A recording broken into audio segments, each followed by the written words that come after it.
I think a low buy or no buy is a great way to change your financial habits and save money in a short time frame. However, there are a few circumstances where doing a low buy or no buy may not work for you, or it may make you feel very stressed and overwhelmed. The first thing you want to be aware of if you're planning on doing a low buy or a no buy is to not overbuy before you start. A lot of people may be stressed and overwhelmed about running out of things and go and spend so much money that they're actually not going to save anything during their whole low buy or no buy. On the other hand, some people do it completely opposite, and what they do is they have a nice low buy, they do great at not spending, and then the month after they double their spending. So that means you actually didn't save anything in your low buy and your shopping habits haven't changed. This doesn't mean you should start a low buy or no buy with no groceries in the house. I would actually recommend against that. I think that you should start a low buy with some groceries in your house and some things just so you can keep yourself out of the store for a few weeks or a few days if possible. But if you're someone that gets stressed and overwhelmed about making sure that you have everything, you may overstock and buy too many things before you even start and then not save anything, like I said, throughout the whole low buy or no buy.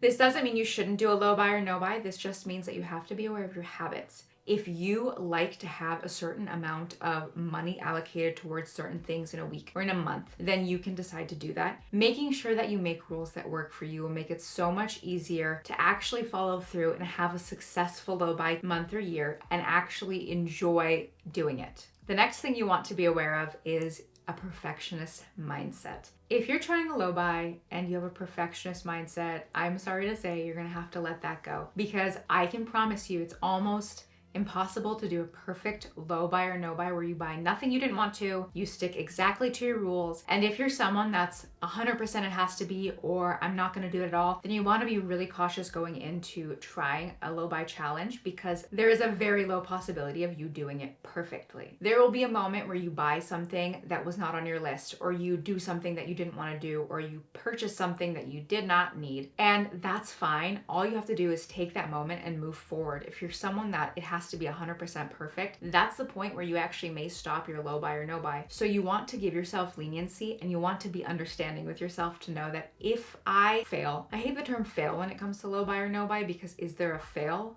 or is it just you not reaching the expectations that you've put for yourself? Because that's not failing, that just might be adjusting to what you actually need in your low buy or no buy and understanding what actually works better for you. So instead of completely stopping if things don't go as planned, I would recommend shifting and moving forward. You can change your low buy rules whenever you want to. You are only accountable to yourself, and you can change it and keep going and move forward. If you buy something you regret, you can return it, or if you like the item, keep it and just move forward. It's okay if you make mistakes, because it is not a thing that needs to be perfect. It is not a school grade. It is not a test. You just need to do what's best for you and do the best you can. This next one can really make or break your low buy or no buy, and it is your social life. You really want to be cautious about the time frame you pick, the month you pick, the events that are going on, because if it's summer and you want to go out and do lots of things with your friends and family, and you're going to be spending a lot, and you're going to go shopping, and you're going to go out to eat, is that the right time for you to do a low buy or no buy? Before starting a low buy or no buy,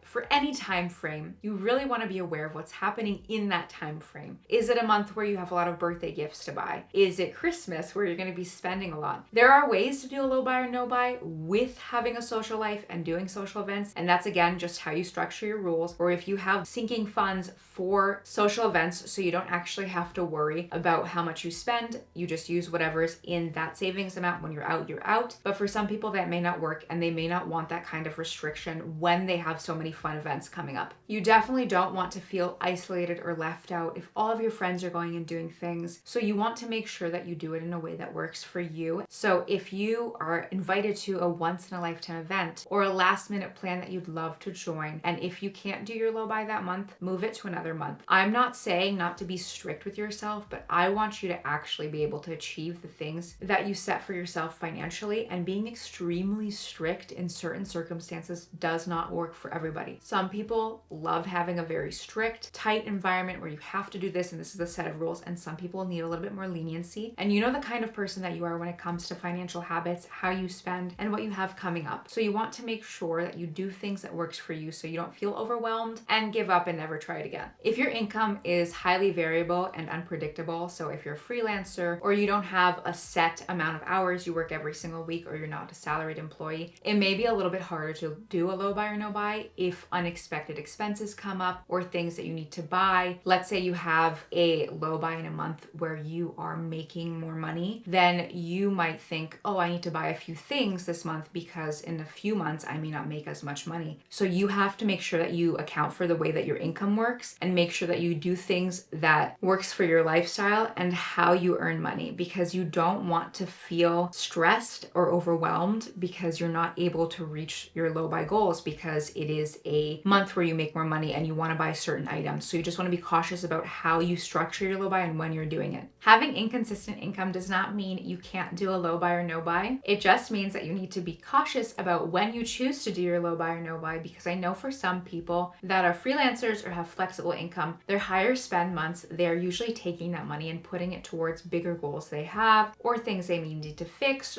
or unexpected expenses, or expected expenses they want to save for, like a tire change. And maybe if you are in that situation, you may not want to restrict your spending. If you know you have bigger things coming up that you want to put that money towards, you can choose where you put your money, and you can still do a low buy or no buy with buying the expected expenses you have and unexpected expenses. It's your choice how you do it, and I don't want you to feel overwhelmed with all of these videos on the internet telling you that you need to do a low buy this way and you need to do a low buy that way. You have to do what works best for you. Life is very overwhelming and stressful for many of us these days, and if you're extremely financially stressed, then doing a low buy or no buy may not work to really fix the underlying causes of your money problems. I think everyone would benefit from a low buy or no buy, but you just need to be aware of what your financial situation is, and if you think a low buy will help you, or if you think it's just masking the problems of your financial situation. What I mean by that is sometimes we have problems overspending and we may put categories that we don't want to buy in that we already don't spend money in, and then we let ourselves still buy things in categories that we overspend in, meaning that we're not really changing our spending habits, but we're making ourselves feel good by doing a low buy or no buy. There's no problem with shifting and making the rules work for you, but you really want to understand your financial situation to see if a low buy will help you, or if there's other things you may need help with and you may need a financial advisor, or you may really need to look at your budget and structure it a bit differently. It's important to make sure that you tailor any financial plan to your circumstances and your needs. A low buy is not supposed to be something that you hate and you never come back to. Having a low buy or no buy challenge is supposed to be a tool that helps you save up money in a short time frame and stop buying things you don't need so you can use up the things you have, or so you can change your financial mindset. But you should never feel overwhelmed, stressed, uncomfortable, or unhappy when you're doing a low buy. Take that back. You may feel uncomfortable because when you change things in your life, there's a little bit of discomfort, but you should never feel extremely unhappy and sad when you're doing a low buy. If that's what's happening when you're doing your low buy, you should consider switching how you're doing it, changing your rules, or taking a break and trying it again in the future. There is no such thing as a set restriction that you have to put on yourself when you're doing a low buy or no buy. It's your choice how you choose to do it. I hope this video has helped you understand that you can do a low buy or no buy in any circumstances, because you can change the rules, stop the rules, and start again whenever you want to.